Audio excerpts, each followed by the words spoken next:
Madam President, Excellencies, ladies and gentlemen, I cannot help but reflect on the significance of this moment, as this will be my final opportunity to address the United Nations General Assembly as I enter the closing months of my presidency. Over the past 8 years, I've had the privilege of speaking on several variations of the essential themes that quite properly dominate the deliberations of this global assembly: the condition of humanity and the state of the planet. Serving the people of Ghana, and by extension those of West Africa, Africa, and the world, has truly been the greatest blessing of my life. Indeed, being here this morning fills me with both pride and humility. Pride in the limited progress we have made together as nations, and humility in recognizing the challenges that still remain. My time as president has been deeply fulfilling, and I'm profoundly grateful for the trust placed in me by my fellow Ghanaians. It has been an honor to serve them and to contribute to advancing peace, security, and development on the global stage. Mr. President, Madam President, I'm here with a heart full of hope, yet mindful of the great challenges that still confront us. As President of the Republic of Ghana and as a citizen of the world, I'm acutely aware of the shared responsibility we carry.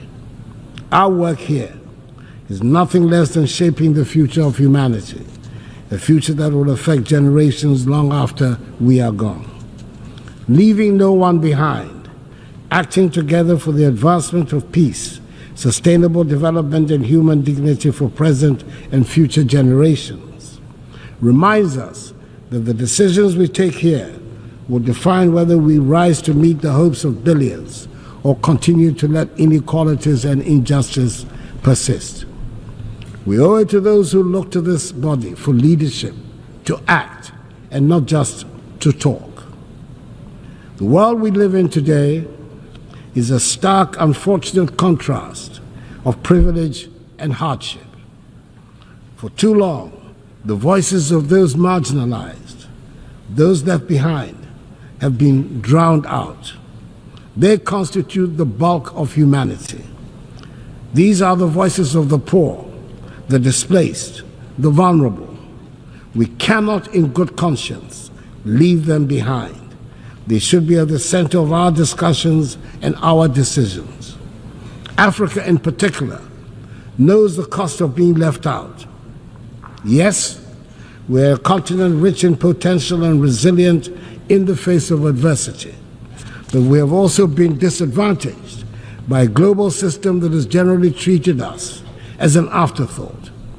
We've been viewed merely as passive recipients of aid rather than as equal partners in global progress. The well-meaning promises of assistance have failed to materialize to bring about the long-term change we so passionately need. Such aid as is offered often comes with strings attached, limiting our ability to shape our own futures. Africa is not a continent of despair. She's full of great possibilities. She's required, however, to chart a new course of development. Our young population is filled with energy, creativity, and ambition. The people of Africa are not asking for handouts. They're demanding opportunities in a new global architecture so they can have access to education, healthcare, and jobs to be able to build better lives for themselves, their families, and their descendants. In Ghana, we've taken bold and decisive steps to ensure that no one is left behind in our national development, and we have shown that it is possible. Our flagship free senior high school policy has benefited 5.7 million young people, many of whom would have been denied the opportunity to learn, to dream, and to succeed. This initiative has transformed the lives of millions, positioning the next generation of Ghanaians to take their place as leaders in the global economy. But this is just the beginning. We need a global commitment to ensure that every child, no matter where they are born, has access to quality education. A world where children are left unprepared for the challenges ahead is not a just world. Beyond education, we've also prioritized healthcare for our people. Through Agenda 111, my government has embarked on the largest ever healthcare infrastructure project in Ghana's history. This initiative is constructing 111 hospitals across the country, ensuring that even the most remote regions have access to modern healthcare facilities. This is part of our broader goal of ensuring that no one in Ghana is left without the basic right to health. We've also taken significant steps to boost food security and economic growth through the Program for Planting for Food and Jobs. This initiative has improved food production, created jobs, and enhanced incomes for millions of Ghanaians. It is a clear demonstration that with the right policies and investments, we can transform our agricultural sector and ensure that no one goes hungry. In the same vein, our one district, one factory policy is transforming the industrial landscape of the nation, generating the structural transformation of our economy, which is our major strategic objective. And in addition, Ghana has embraced in full the teachings of the Fourth Industrial Revolution and is actively pursuing an agenda of digitalization. Under my administration, we have revolutionized public service delivery by integrating technology into governance.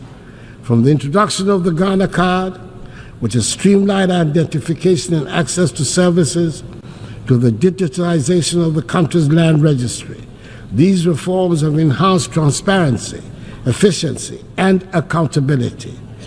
Digitalization has improved the lives of ordinary Ghanaians and has also laid the groundwork for sustainable economic growth in the digital age.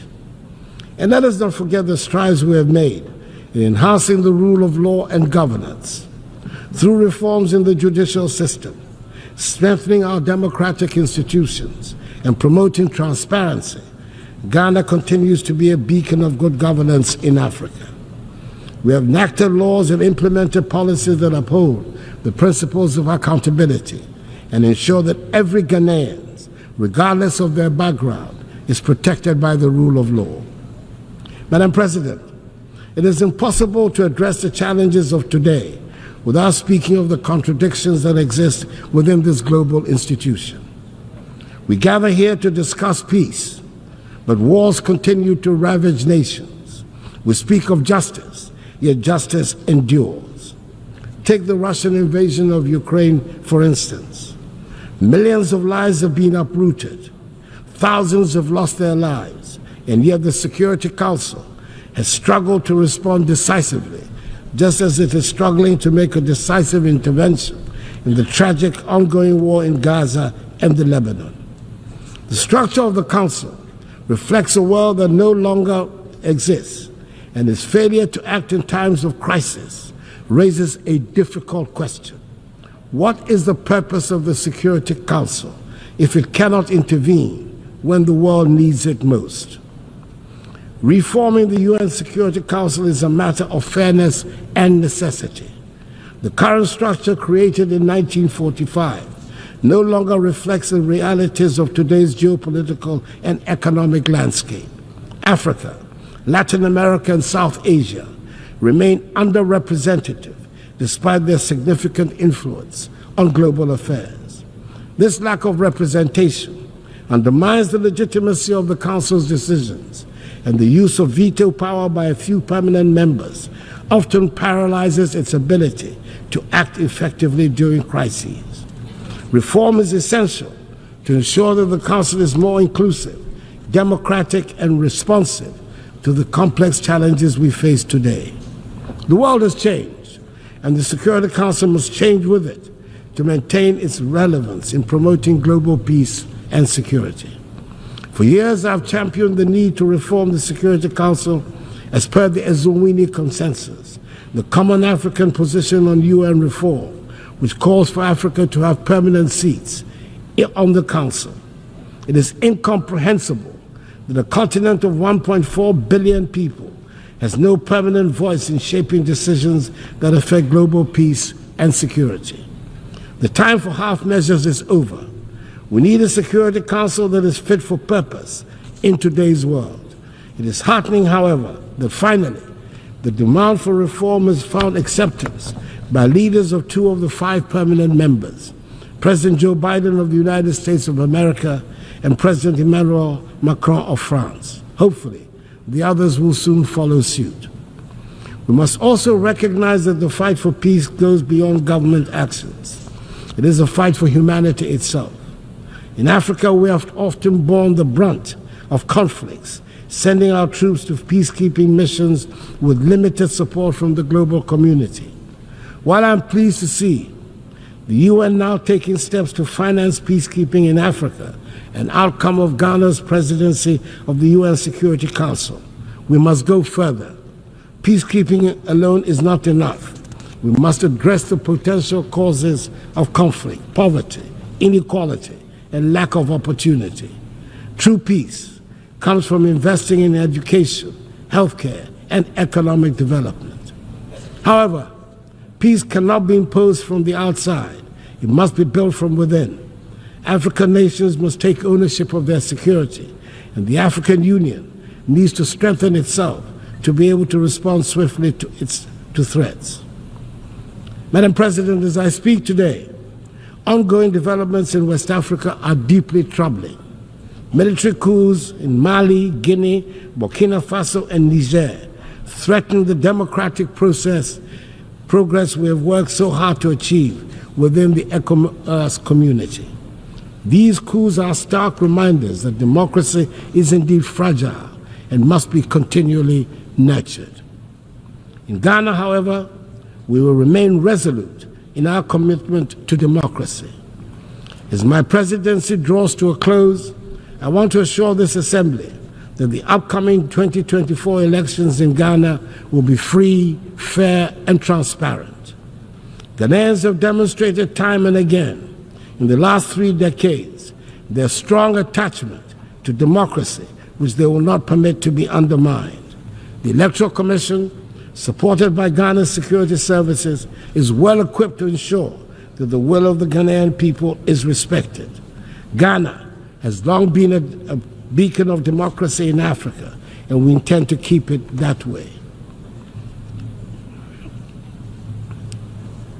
The 2024 elections will be proof of our enduring adherence to the rule of law, transparency, and the principles of democratic accountability that have guided our nation in recent decades.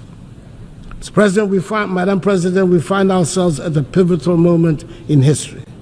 The decisions we make today will shape the future of our world.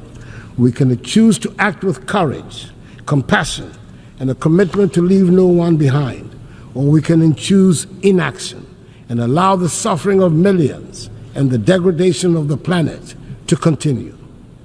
Let me end by reminding us all that the future is not something that simply happens. It is something we create. We have the power in this room to change the course of history. Let us not shy away from that responsibility. Let us act now, and let us act together. I wish you God's blessings in all your current and future deliberations, and I thank you for your attention. On behalf of the Assembly, I wish to thank the President of the Republic of Ghana.